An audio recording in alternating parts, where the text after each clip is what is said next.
안녕하세요. 젊은 나이에 이혼의 아픔을 겪은 30대 여성입니다. 요즘에는 한집 걸러 있을 만큼 흔한 게 이혼이라지만 막상 이혼을 하게 된 제 속은 그리 좋지만은 않네요. 물론 이혼 이후에 된다는 얘기는 아닙니다. 오히려 너무 늦지 않게 무사히 이혼하게 되어 얼마나 다행인지 그건 지금도 매일 감사한 마음이에요. 다만 그런 인간에게 속아 결혼을 해버려서 결국 이혼을 해야 했다는 것이 마음이 아플 뿐입니다. 이럴 줄 알았으면 차라리 결혼은 꿈도 꾸지 않고 평생 혼자 살 것을 그랬다. 싶기도 하고 그런 인간들과 잠시나마 인연을 맺었다는 게 정말 후회가 되네요. 사실 마음 같아서는 지금도 나한테 상처 준 그것들을 가만두고 싶지 않은 심정이지만 다 지난 일을 가지고 언제까지 화를 내야 하나 싶기도 하고. 이런 사연 채널이 따른 것을 알고 나니 제 얘기를 여러분들께 털어놓고 싶어지네요. 지금이야 저도 남이다 생각하고 제 정신건강을 위해서라도 떠올리려 하지만 그래도 세상에 그런 인간들도 있구나 하는 것을 다른 분들에게도 알려드리고 싶네요. 욕먹어도 싸이 그 인간들 얘기를 들어주시고 저 대신 화라도 한번 내주셨으면 좋겠어요. 그럼 기막힐 제 얘기를 지금부터 전해보겠습니다. 남편과 저는 고등학교 동창으로 학창시절 한 동네에서 지내며 같은 학교를 다녔습니다. 제가 남편과 인사를 나누기 전부터 저는 남편을 알고 있었어요. 왜냐하면 남편은 고등학교에서 유명한 엄친아였거든요. 잘 공부하고 학교 내외 대회에서 세계의 상을 지속적으로 받는 성실하고 착한 학생이라면 모든 엄마들이 자랑스러워할 만한 그런 학생입니다. 그래서 서로를 알아보기 전에도 저는 그 아이의 이름을 이미 잘 알고 있었습니다. 엄마들 사이에서는 아들의 이름을 모르는 사람이 없었기 때문에 저는 우연히 그 아이에 대한 이야기를 많이 들었습니다. 이번에도 진영이가 어떤 상을 받았다던가 몇 등을 했다던가 항상 부모님들이 그가 어떻게 공부를 잘하는지에 대해 궁금해했기 때문이죠. 솔직히 말하면 같은 학생으로서 괜히 비교받는 것도 싫고 남들과 비교되는 것보다는 오히려 싫어서 그 아이를 별로 좋아하지는 않았습니다. 그러나 우연히 우리가 고등학교 2학년이 되었을 때 진영이를 만나게 되었습니다. 같은 반이 되어 만난 진영이는 친구 사이에서도 인기가 많았습니다. 공부를 잘하는 학생 특유의 호감을 얻기 어려운 성질 대신 사람들을 편안하고 친절하게 대해주어서 아이들은 모두 진영이를 좋아했습니다. 내가 이미 그가 자랑되는 이야기를 많이 듣다 보니 처음에는 호감이 없었지만 진영이를 실제로 만나면서 그가 꽤 괜찮은 학생이라는 것을 깨달았습니다. 그리고 어느새 우리 둘이 학급 임원이 되어야 하는 상황에 처해지면서 억지로서라도 함께 지내야 하는 일이 많아졌습니다. 전교 1등을 하는 모범생이었기 때문에 선생님들에게는 당연히 인기가 많았고 진영이는 반장 자리를 맡기에는 최적의 인물로 여겨졌습니다. 정말 많은 일이 있었습니다. 학년 때도 나름 반장을 맡아본 적이 있었는데 진영 때문에 부반장이 되었어요. 그러다 보니 우리는 서로 자연스럽게 짝꿍이 되어 학급 일을 맡으며 항상 붙어 다니게 되었죠. 학기가 바뀌고 슬슬 적응해가는 5월이 되어 우리는 수학여행을 떠나게 되었습니다. 여행 중 해방감을 느끼며 친구들과 즐거운 시간을 기대했지만 여행 중에도 반장과 부반장은 바쁜 일로 바쁘게 움직이고 있었어요. 행사 준비와 선생님들의 신경 써야 할 일로 저희는 어김없이 함께 있게 되었습니다. 교복을 벗고 낯선 곳에서 지내다 보니 분위기가 뭔가 다르게 느껴졌어요. 진영이의 모습조차 지금까지와 조금 다르게 느껴졌죠. 그날 나도 모르게 진영이에게 고백하고 말았습니다. 10년이나 지난 이야기라 기억이 모두 떠오르지는 않지만 내 첫사랑이자 용기를 내어 고백한 그 아이의 모습을 보며 마음이 떨렸던 것 같아요. 남자친구가 있었던 적도 없던 제게도 그런 일은 처음이었죠. 어린 시절의 미숙한 사랑이 우리의 마음을 설레게 했던 건 분명해요. 그렇게 우리는 서로의 첫사랑이 되었습니다. 새 학년이 되어서는 반도 달라지고 서로 학업에 전념하다 보니 연락이 뜸해졌죠. 그 즈음 인연은 잘 이어지고 있었습니다. 공부하면서도 서로 응원 메시지를 보내고 가끔 만나 즐거운 시간을 보냈어요. 중요한 시간에 부모님께 걱정을 끼쳐주지 않게 비밀리에 만났지만 그럼에도 불구하고 우리는 꽤 잘 지내고 있었어요. 힘든 시기에는 서로에게 휴식과 위로가 되어 주었습니다. 우리의 본래 목표를 응원하며 서로 힘을 실어주었죠. 진영이는 공부를 잘해서 의대에 진학을 목표로 했어요. 그 당시 의대가 부모님과 선생님들이 추천해준 것이었기에 그저 그대로 응했고 우리는 정말 그것을 응원했어요. 제 성적이 괜찮아 최상위 대학에 가려고 했지만 인기 없는 전공으로 다행히 합격했습니다. 이 소식에 우리는 기뻤지만 대학을 나가면 떨어져야 하는 점이 안타까웠습니다. 대학가에서도 서로 만남을 약속했지만 쉽게 이루어지지 않았죠. 대학 생활은 바빴고 1학년 때 해외 교환 학생이 되어 멀어져가는 우리를 잡지 못했습니다. 어려운 시기였지만 서로의 행복을 생각하며 함께 해온 우리의 인연은 여전히 이어져 있었습니다. 어려운 시련도 아닌 우리의 좋은 친구로 남게 되었죠. 서로의 가슴 속에서 조금은 아팠지만 그래도 고등학생 시절의 첫사랑으로 남게 되었어요. 이별한 뒤에도 우리는 서로에게 좋은 기억으로 남아 있었습니다. 하지만 좋은 기억도 세월이 흘러가면서 점점 희미해지죠. 그 이후로 저 또한 여러 차례 연애를 하면서 첫사랑인 진영이 점점 내 머릿속에서 사라져 버렸어요. 벌써 30살이 되었는데 그동안 제 전공도 바뀌고 직업도 성격도 많이 변했죠. 해외 교환학생 시절 좋은 기회를 얻게 된 후 몇 년 동안 해외에서 지내며 다양한 경험들을 쌓게 되었습니다. 처음부터 적성에 맞춰 전공을 선택하지 않아서 새롭고 다양한 경험들이 많은 자극이 되었어요. 어릴 적엔 학업에만 전념하느라 바빴던 저는 어른이 되어야 비로소 제가 바라는 일을 고민할 수 있었습니다. 내가 정말 하고 싶은 일이 무엇인지 알아가며 새로운 목표를 찾아가고 지금은 그 일을 하며 살고 있어요. 하지만 어른이 되면서 모든 것이 좋은 것만은 아니죠. 스트레스와 책임감도 많아지고 나이가 들면서 해야 할 일들도 많아졌죠.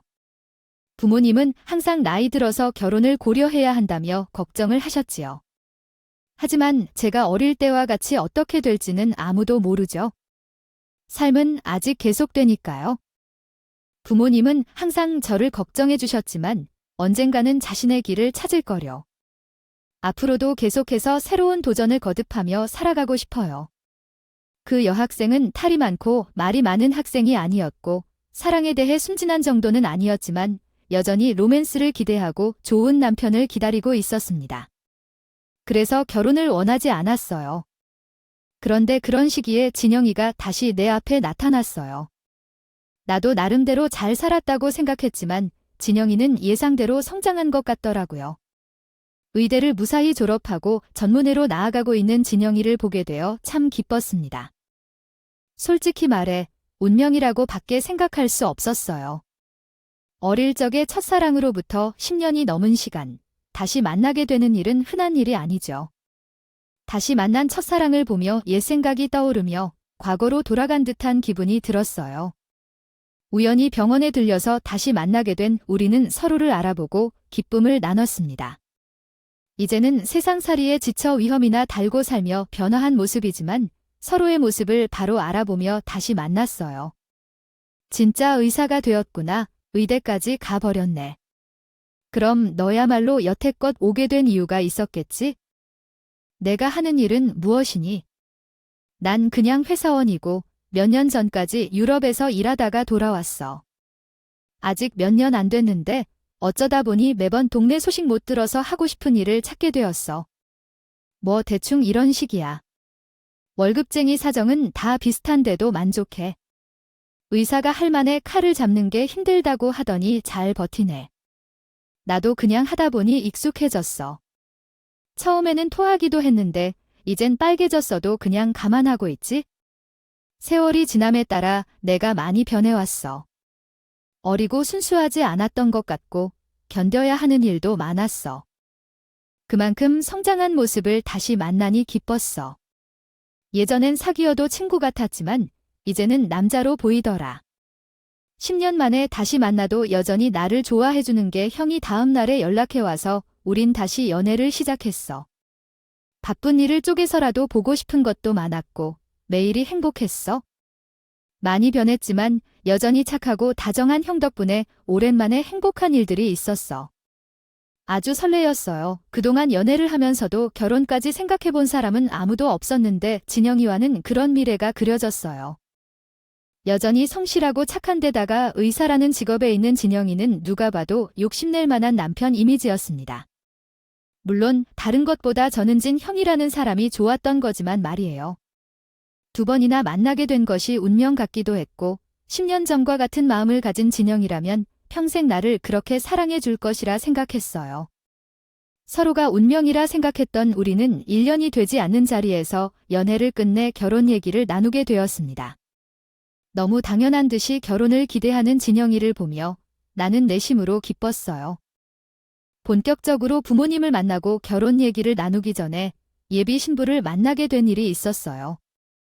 따로 약속해둔 것은 아니라 급하게 만나 당황스러웠지만 예전에 같은 동네에서 본 적이 있고 그때도 제 여동생 같았기 때문에 급하게 성사된 만남을 부담스럽게 생각하지 않았어요.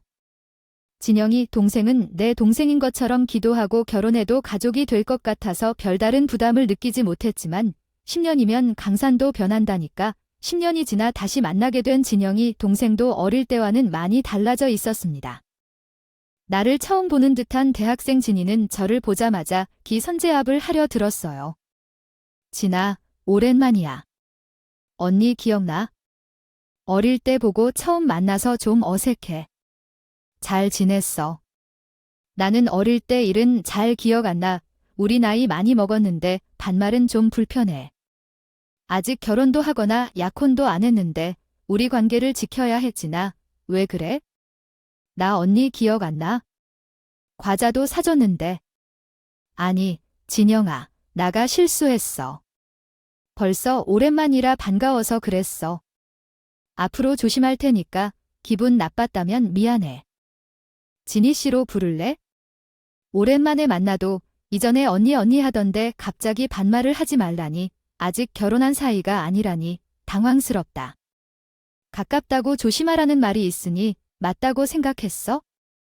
그래서 결혼 얘기가 나오면서 진희가 나를 따로 보자고 연락했어. 처음에는 모르고 다 지려는 줄 알았지만 만나서 통장 얘기를 꺼내는 진희를 보고 놀랐어. 다음에 통장 내역 가져와 줬으면 해. 둘 다 결혼 준비할 거라면 얼마나 준비가 되어 있는지 알고 싶어. 알아야 할 일 아니에요? 근데 왜 진 씨가 알아야 해요? 우리가 알아서 할 일인데 결혼이 애들 장난도 아니고 언니 오빠 둘이서만 알아서 할 일은 아니잖아요. 우리 부모님은 오빠를 믿으시거든요. 오빠가 데려온다는 언니도 믿으시는지 모르겠지만 저는 아니라서요. 언니가 얼마나 준비되어 있는지 알고 싶어요. 아직 상견례도 하지 않았고 돈 얘기는 제대로 하지도 않았는데 제 통장 내역을 보여달라는 신의를 보며 황당하기만 했습니다. 제 통장 내역을 보여달라는 게 무슨 뜻인지 제대로 이해했거든요. 언니가 외국계 회사를 다니고 연봉이 높은 건 모르겠지만 돈을 얼마나 쓰는지는 알아야죠. 솔직히 그냥 회사 다니면서 의사 남편을 구하는 건 좀 염치 없는 일 아닐까요? 진희 씨는 내가 오빠 직업 때문에 결혼한다고 생각해요. 그건 모르지만 현실적으로 결혼은 좀 기대되지 않아요. 우리 오빠는 잘 한 번 언니도 알고 있을 거고 선자리로 나가면 결혼하겠다는 여자들도 많아요. 예전에 오빠가 부잣집 딸이랑 선 보려고 했어요. 그쪽에서 오빠한테 병원 차려주겠다는 얘기도 있었어요. 근데 그런 자리마다 평범한 언니를 만나는데 언니 쪽에서도 작은 성의를 보여야 하는 게 아닐까요? 아니면 걱정이라도 같이 나눌 만한 뭔가를 보여줘야 해요. 대체 무슨 말을 하고 싶은 건지 알듯 말듯 하지만 듣고 있었지만 무작정 자기 오빠가 대단하다 생각하는 여동생의 말은 별로 가치가 없었습니다. 처음에는 동생이라 생각해서 다정하게 대해줬던 것인데 이 결혼 전부터 벌써 신호라는 행세를 하려고 들더라고요.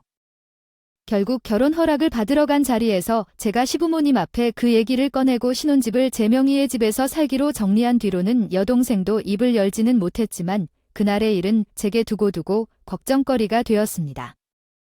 결혼 준비를 하면서도 여동생은 우리 결혼 준비에 예물, 예단 등 드레스 비용까지 사사건건 간섭을 하고 싶어 했어요.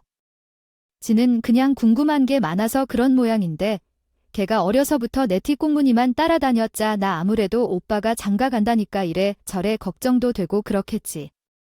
그런 얘기 좀 해주는 게 어때? 그냥 묻는 걸로 끝나는 게 아니니까 그렇잖아. 자기가 돈 되는 것도 아니고 자기 결혼식도 아닌데 왜 그렇게 간섭을 하고 싶어? 아냐고 나는 우리 일인데 동생이 진영이 너한테 자꾸 입김을 부는 게 싫은 거야. 그건 걱정하지 마. 진이 앞에서는 그렇게 하고 우리대로 알아서 하면 되지. 대체 내 결혼 준비를 왜 궁금해하고 남편은 그걸 왜 얘기해주나 싶었는데 궁금해하니까 알려졌다는 남편은 자꾸 선을 넘으려 아는 신호문이 그저 귀여운 모습이었습니다. 남편은 어린 동생이 무슨 짓을 해도 마냥 귀여운 것인지 제가 짜증을 내도 그저 허허실실하더라고요. 동생이 어려서 뭘 몰라서 그런다고 말이에요. 정말 모르는 사람이 나한테 그런 걸 묻고 참견을 할까 싶지만 아무리 설명해봐도 나만 예민하고 나쁜 사람이 되는 것 같아서 말을 아끼기로 했어요. 진영이는 원래 내 사람을 좋아해서 그런지 누구를 나쁘게 보지도 않고 여자들 간의 싸움도 잘 알지 못해요. 그래서 더욱 동생을 감싸주고 동생이 그저 귀엽다고 말했습니다. 저는 그런 신호 때문에 정말 결혼을 해도 되는지 고민스러울 정도였는데 말이죠. 하지만 주변에서도 잘난 오빠던 동생들이 오빠가 아까워서 좀 그러는 게 있다면서 나중에는 괜찮을 거라 말하더라고요. 외동인 저는 그런 기분을 알지 못했는데 그래도 그 말이 정말인지 막상 결혼 후에는 신호의 행세가 잠잠해졌네요. 오히려 결혼식 이후로는 신혼여행 잘 다녀오냐 먼저 묻기도 하고 제게 세원이라며 인사도 꼬박꼬박 잘 하더라고요. 결혼 전에는 아직 가족이 된 것이 아니라며 저한테 아가씨라는 얘기도 반말도 못하게 했는데 먼저 저를 가족으로 대하는 것을 보니 같은 사람이 맞나 싶을 정도로 달랐어요. 단 한 좋은 변화였고 저도 그제서야 안심이 되었어요. 결혼 후에도 못된 신호를 하면 어쩌나 얼마나 걱정했는지 몰라요. 나는 진짜 그게 정말 그랬어 말이야. 내가 말했지 않았냐. 걔는 본래 가족을 아주 소중히 여기기 때문에 그래서 나랑 미란 가족 사이에 경계를 그어야 했거든. 그래서 처음에는 혜수가 내게 마음을 열어주지 않을 거라고 생각했어. 하지만 우리 결혼을 해서 서로를 가족으로 생각하게 되니 서로 잘 지내고 싶어 하고 싶겠지? 남편처럼 말하면 그날 이후 신녀는 내게 다가와 친해지고 싶다고 말하며 먼저 다가왔어. 언니야, 내가 이전에 어려운 시기에 너무 바보같이 행동했던 걸 이해해줘. 그리고 우리 이제 가족이니 서로 잘 지내봐. 나는 너하고 정말 자매처럼 잘 지내고 싶어. 솔직히 그 신호에 감사한 마음이 정말 컸어. 단순히 나쁜 시누이들도 많은데 우리 시녀는 가족이 돼서 잘해주니까 왠지 인정받은 기분도 들었고 여동생이 생긴 것 같은 기쁨도 했어. 결혼의 유일한 걸림돌이자 고민거리가 되었던 것이 해결되고 나니 내 마음이 편안해지고 남편과의 행복한 결혼 생활을 즐길 수 있었어. 물론 바쁜 남편 덕분에 하루 종일 붙어있진 않았지만 부부가 된 사실만으로도 정말 행복했어. 남편도 내 진로 시험이 얼마 남지 않았고 그 후엔 여유가 생겨서 모든 게 더 좋아질 거라고 생각했어. 나도 회사 일을 열심히 하면서 내 커리어를 쌓아가기로 했어. 부부 사이가 너무 좋아서 그런지 아이 생각이 크게 들지 않았어. 요즘은 30 중반까지도 아이가 없는 부부가 많았고 나나 남편이 생각해보면 신경이 없었다고. 바빠서 서두르지 않고 천천히 신혼을 즐기자고 얘기했었어요. 그래서 우리 부부는 평일에도 바쁘지만 열심히 일과 집중했고 시간이 나면 캠핑이나 여행을 다니며 둘만의 행복한 부부 생활을 즐겼어요. 하지만 둘이서 보내는 시간은 길지 않았어요. 바쁜 남편과 주말 데이트를 즐기는데 빠듯한 시간에 아쉬움이 남았죠. 신오이가 자주 찾아와서 둘이서 캠핑이나 여행을 즐기는 시간이 줄어들었어요. 언니 혼자 있을 때 오면 불편할까봐 일부러 오빠가 있을 때 보자고 했는데 괜찮을까요? 저희 부부가 자주 같이 있는데 그래서 짐이 더 잘 생각해야겠다 해서 좋았어요. 결혼 전에 신우이 짓을 한 게 미안해서 더 친해지고 싶고 남편도 동생과 시간을 보내고 싶어 하는 것 같아서 저도 싫다고 말하지 못했어요. 그래서 우리 부부의 신호풍비로서 시간이 날 때마다 노는 날들이 많아졌고 아쉽기는 했지만 저도 신우이를 여동생처럼 생각하며 금방 가까워질 수 있었습니다. 결혼 후 친해진 신우이는 남편과 비슷한 성격을 가지고 있었어요. 다정하고 친절하며 다른 사람의 이야기도 잘 들어주는 모습을 보였어요. 누구에게나 친절한 남편과는 다르게 그녀는 네 편, 내 편을 확실히 해주었지만 그래도 저는 이제 완전한 신우이 두 편이 되어 문제없다고 생각했어요. 쉬는 틈틈이 챙겨주는 영양제나 좋은 것을 함께 나누고 싶다는 친절한 태도는 정말 친한 자매 같았어요. 1년 만에 가까워진 우리는 서로 편안하게 이야기를 나누고 남편 없이도 함께 영화를 보거나 쇼핑할 정도로 아주 친해졌어요. 결혼 후 친구들과는 자주 만나기 어려워졌고 시간을 맞추기도 어려웠지만 혼자 사는 신우이의 존재는 정말 소중했어요. 신우이와의 깊어진 관계로 집에서도 편하게 놀 수 있었고 그녀와 함께 지나칠 수 없는 유부녀로서의 행복을 느낄 수 있었어요. 그런데 어느 날 신우가 남편과 자주 만났던 모임에 친구를 데려왔어요. 언니야, 이사와 지훈이야. 오빠, 그 언니 왔어. 기억나지? 우리 좀 봤었잖아. 그 순간 나는 더 이상 친한 가족이 없어진 것 같았어요. 대학 졸업하고 나서는 잘 만나지 못한 것 같아요. 이제 우리도 완전 어른이 되었는데 나도 이제 30인데 그럼 어른이 되어야 하는 건가 봐요. 오빠가 그런 말을 하니까 정말 완전 아저씨가 된 것 같아요. 처음 보는 신우이의 친구랑도 남편과는 말끔한 관계인 것 같았어요. 갑자기 세 사람이 화기애애하게 과거 이야기를 꺼내기 시작했고 난 어색함을 느낄 수밖에 없었죠. 물론 신우이나 남편은 가끔 나를 챙기고 근황을 물어주기도 했지만 그 세 사람이 추억을 회상하거나 내가 모르는 얘기를 할 때면 왠지 서운함을 느꼈어요. 하지만 나이 먹은 어른이라서 그런 일에 서운해하거나 괴로워하면 안 될 것 같아서 겉으로는 괜찮은 척 아무 말도 하지 않았어요. 내가 괜찮다고 하니까 그런지 신우이는 그 후로 그 친구를 자주 데려오곤 했어요. 그렇게 사람이 많아지고 함께 시간을 보내다 보니 우리 부부만의 시간은 점점 줄어들게 되었어요. 남편은 개원 준비로 정신없이 바쁘고 신우이의 딸 덕분에 모두 함께 모입니다. 오빠는 여자 마음을 왜 그렇게 몰라?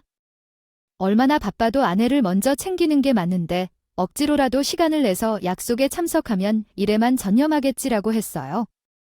신우이는 내심 감사했고 그래서 나도 신우이를 대접하고 남편이 바쁠 때에는 신우이와 더 자주 시간을 보냈죠. 하지만 신우이의 남편은 더 바쁘고 피로를 이야기하며 혼자 운동하고 일을 하는 것을 이유로 늦게까지 들어오지 않는 날들이 많아진 것에 대해 섭섭해지기 시작했습니다. 잠은 꼭 찼지만 다른 시간은 거의 없어서 남편에 대해 의심을 갖기도 했습니다. 아무 증거는 없었지만 남편이 다가오는 방식이 바뀐 것 같았습니다. 이런 고민을 누군가와 나눌 수 없어서 가까운 친구에게 상담을 시작했어요. 바람을 피우는 것은 아닐까 의심스럽기도 했고 요즘에는 피곤한 이유로 날 건드리지도 않고 집에 와서는 계속 바빠하는데 부부인데도 사이가 멀어진 것 같았어요. 아무 이유도 없고 뽀뽀도 없는 것을 느꼈죠. 혹시 뭔가 있지 않을까 의심해서 다른 증거를 찾았지만 없었습니다. 그럼에도 불구하고 남편이 바빠서 그럴 수 있다는 이해를 해주려고 했지만 얼마 전 의심스러운 상황이 있었습니다. 병원에 있다고 했는데 정작 거기에 없었다는 이야기였어요. 그곳에 다른 이유로 갔다고 한 것이었죠. 왜 말 안 했냐고 물었더니 의사 친구한테 자리가 비어 있어 달라고 부탁했더라고요. 그때 내가 있었던 날이었는데 왜 말 안 했을까요? 그 순간 조심스러워졌습니다. 당신의 이야기를 한국어로 재작성하겠습니다. 바쁜 사람이라 시간을 내주기 힘들다고 언니 앞에서 부탁드렸는데 그 덕분에 언니가 오빠 앞에서 당황해할까봐 언니에게는 말하지 말라고 부탁했어요. 그런데 내가 그 말로 언니에게 괜히 이상한 생각을 하게 했겠죠. 미안해요. 설마 우리 오빠가 그럴 리가 있겠어요. 지금도 피곤해서 이런 거예요. 언니만을 생각하고 있을 거예요. 언니가 어느 날 선물 좀 골라달라 했었는데 그때 신호가 있어서 외로움을 견뎌낼 수 있었어요. 그 이후 남편이 없는 날은 신우이 집에 가는 일이 많아졌어요. 그날도 신우이를 찾아야 했어요. 남편이 취소하고 말았다고 해서 미안해했어요. 가짜 응급수술이 잡혔다고 해서 약속을 못 지키겠다고 했어요. 어려울 때도 혼자서 밥 먹고 들어가라고 했죠. 머리로는 이해하지만 마음은 참 억울했어요. 알면서도 속상한 마음에 왠지 그대로 혼자 집으로 가기 싫어진 저는 저희 집 대신 55일을 찾기로 했습니다. 근처에서 가까웠기에 전화를 해봤는데 신원이 전화를 받지 않더라고요. 도착하기 전에 연락이 닿을 거라 생각하고 진전 집으로 갔고 그날따라 신호위는 아무 연락이 없었습니다. 혹시 주말이라 늦잠을 자나 싶어서 문을 두드린 저는 안에서 신호가 아닌 다른 사람이 나오는 걸 보고 놀랐죠. 어머, 누구세요? 누구신데? 그 집에서 나오세요. 제 에어컨 수리 기사님입니다. 빈집의 비밀번호 알려주셔서 수리했습니다. 늦지 않으신다 하셨으니 아마 금방 오실 것 같은데요. 알고 보니 신우가 외출을 하면서 에어컨 수리를 맡겼던 모양이에요. 때마침 나오시는 기사님 덕에 저는 신우 집을 들어갈 수 있었고 신호가 없는 동안 집 안에서 기다리기로 했죠. 금방 올 거라 다신 기사님 말과 달리 웬일인지 신우는 금방 오지 않았습니다. 그렇게 신우는 침대에 누워 신호를 기다리던 저도 모르는 새에 깜빡 잠이 들고 말았어요. 그러다 잠결에 현관 열리는 소리가 들렸고 웬 사람들이 들어오는 기척을 느꼈어요. 남녀가 대화를 하며 들어오는 소리에 놀란 저는 잠결에 저도 모르게 장몽으로 숨어버렸습니다. 순간 잘못된 판단일지 모르겠지만 자면서 불편한 셔츠를 벗어버린 저로서는 갑작스러운 상황에 어쩔 수 없는 선택이었습니다. 그 선택이 제 인생을 뒤바꿔 놓을 줄은 그때까지는 몰랐네요. 사실 그때까지도 그 사람들이 설마 침대에 내가 방에 들어올 줄은 몰랐어요. 신우의 손님이라고 생각해서 꽃이 꽃맞이로 들어오거나 잠시 거실에서 나가거나 할 줄 알았죠. 하지만 그들은 침대로 들어왔고 나는 보면 안 되는 것을 보고 말았습니다. 빈집에서 미래를 즐기는 두 사람은 제가 잘 아는 사람이었어요. 조금 전에 제게 응급수술이 있었다 말한 제 남편과 신우의 제일 친한 친구였죠. 순간 머리가 멍해졌고 뭘 할 생각도 하지 못했어요. 가만히 그 광경을 지켜보고만 있었죠. 그리고 그들은 제가 자기들 앞에 숨어 있다는 것도 모르고 그동안 제가 몰랐던 비밀들을 떠들어냈어요. 지훈아, 다음부터 이러지 마. 나도 혜수한테 들키면 어떡해? 차라리 알면 어때? 이 여자가 뭘 알아차리겠어? 어차피 진이만 있으면 우리는 만사 오케이인데. 그래서 와이프 몰래 만나는 게 싫다는 거야? 그게 아니라 그래도 모르니까 조심하자. 이걸로 결혼 5년 채우려면 아직 한참이나 남았는데 그때까지 들키면 안 되잖아. 알았어. 앞으로 조심할게. 그래도 맨날 보는 와이프보다 나랑 데이트하는 게 더 좋지? 당연하지. 어젯밤에도 너 보고 싶어 죽는 줄 알았다. 오빤히 웃으면서 자기들만의 세계에 빠져있는 두 사람은 그동안 나를 두고 매번 바람을 피워왔던 것 같아요. 심지어 이런 일이 몇 번이든 이어질 것 같네요. 진우한테 고맙다고 말해준 적도 있었죠. 그래도 다행히 진우 덕분에 바람을 피하는 일이 없어서 다행이지 않아? 우리 앞으로도 진이만 믿으면 돼. 하지만 우리도 조심해야 해. 혹시 와이프 만나도 나한테 발표 좀 내지 마. 그럴 때마다 마음이 떨리고 쉽게 서운해지더라고. 그 남자가 간장만큼 된다 해도 그렇게 어리고 예쁜 여자랑 바람피는 것은 쉬운 일이 아니라는 걸 알아. 옥반지, 정말 고마워야 해. 너와 지지 않아준 동생이 어디 있을까? 나는 남편이 바람을 피는 줄은 전혀 몰랐지만 신호가 그 두 사람을 이어준 줄도 몰랐다. 신호는 등잔 밑이 어둡다는 말처럼 내가 가장 믿었던 자신의 집을 뒤집어 놓았어. 내 앞에서 자기 오빠가 그럴 사람이냐며 단호하게 말하면서 남편의 알리바이까지 입증했지. 하지만 그 모든 건 나를 위한 게 아니라 그 둘을 위한 일이었어. 그때야 나는 모든 것을 깨달았어. 결혼 전부터 나를 오빠의 짝으로 삼고 싶어 했던 신우가 결혼 후에야 나를 인정했다고는 할 수 없었어. 그리고 그들이 나를 어떻게 기만하고 가지고 놀았는지도 알게 되었죠. 처음에는 결혼 생활에 5년을 무사히 채워야 한다는 남편의 말을 알아듣지 못했습니다. 다른 여자가 좋아서 바람이 난 거라면 차라리 당당하게 이혼하자고 말을 하면 되지 않을까 생각했거든요. 그런데 남편에게는 다른 계획이 있었더라고요. 남편은 이혼을 하더라도 제 명의의 우리 신혼집을 가져가고 싶었던 모양이에요. 5년은 함께 지내야 재산 분할을 요구할 수 있기에 남편은 의사라는 직업을 앞세워 재산 증식의 기로에 서게 하며 재산 분할을 해가려 했네요.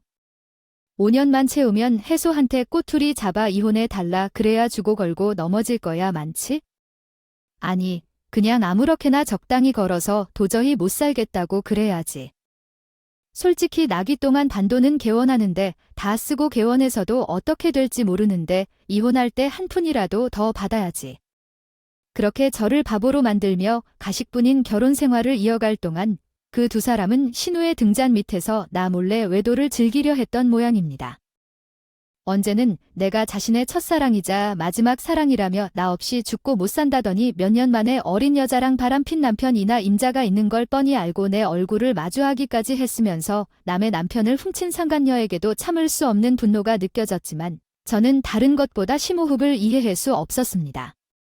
나는 와이프를 가진 남자친구를 친구에게 소개하고 그들이 나 모르게 미래를 할 수 있도록 집까지 제공한 신호가 너무 미친 것 같았다.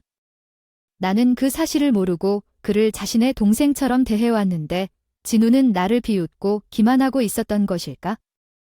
그러나 신우와 가까이 지낸 덕분에 남편이 숨겨온 외도 사실을 알게 되고 남편의 외도를 증거해낼 수 있었다. 그 뒤 이혼 변호사를 찾아가서 남편의 외도와 상간 여인에 대한 소송을 제기했고 결국 신우를 찾아 그에게 직접 얼굴을 보여주었다. 그때 신우가 반갑게 맞이하자 나는 그를 때려 부비겨버렸다. 너 무슨 짓을 하고 있냐? 왜 사람을 때리냐? 너는 이걸 보고 내게 무슨 말을 할 수 있어? 난 소송장을 보여주고 신우는 벙어리가 되어 보였다. 언니, 오해 좀 아니? 난 모르는 일이야. 정말 언니를 얼마나 챙겨줬는데 그럴 리가 있다고. 진우는 오빠의 외도를 모른다며 거짓말을 퍼뜨리고 계속해서 나를 동정심 없는 취급했다. 아무리 생각해도 이들이 얼마나 나를 바보 취급하는지 아주 잘 알고 있었다. 너는 내게 이제도 바보로 보이냐? 그동안 내가 얼마나 웃어왔는지 묻지 않겠어요. 하지만 너희들이 나를 바보 취급하고 웃고 조롱했던 만큼 앞으로는 더 이상 웃을 필요가 없도록 만들어줄 거야. 내가 어디를 가도 내 행동을 소문내고 다닐 거야. 내 오빠나 친구들도 얼굴 못 들고 다니게 만들 거야. 우리 같은 학교 출신인 걸 기억해봐. 전교 1등 엄치나 이미지가 좋다고 생각했지? 하지만 내 오빠의 본 모습을 알고도 사람들이 너를 떠나보자고 해. 그리고 그 두 사람이 결혼한다면 내가 가서 제대로 혼을 내줄 거야. 의사가 진찰받고 싶은 환자가 있을지는 모르겠지만 그리 많을 것 같지 않아. 치료비까지 쉬게 해주면서 병원을 한다는 것에 어떻게 생각할지 봐이. 내가 어디까지 할지 보라고. 내가 말한 대로 모두 실행에 옮겼어. 명예훼손으로 벌금을 내면서도 내 속이 좀 나아졌다면 그만큼 아깝지 않았을 거야. 신호와 남편의 여자가 찾아와 용서를 구하는데 그런 사과를 받아들일 생각은 없었어. 그 뒤로 서로 고소를 넣고 남편은 막판에 억었지만 결국 이혼을 하게 됐고 마침내 싱글이 됐어. 삶을 돌아보게 되었습니다. 결혼을 하고 행복했던 순간들도 많았지만 생각해보면 사랑하는 남편을 기다리고 그를 위해 했던 노력들이 얼마나 아까운 나였나 싶어요. 지금이라면 나 말고는 돌볼 사람도 없고 오로지 내 걱정만 하면 되다 보니 오히려 속이 편할 때도 있습니다. 한번 해보니 결혼이 꼭 필요한가 싶기도 하네요. 혼인 서약을 하고서도 뒤통수를 치는 사람이 있는데 뭐가 정답인지 말할 수 없다 싶어요. 저는 드디어 자유의 몸이 되었고 앞으로는 그런 인간들 생각은 하지 않고 오로지 나만을 위해 살아가려 합니다. 혹시 저와 비슷한 상황의 피해자들이 계시다면 부디 두려워하지 마시고 자신의 인생을 찾으시기 바랄게요. 그럼 제 이야기는 여기서 마치겠습니다. 들어주신 여러분들도 행복하시길 바랍니다. 팀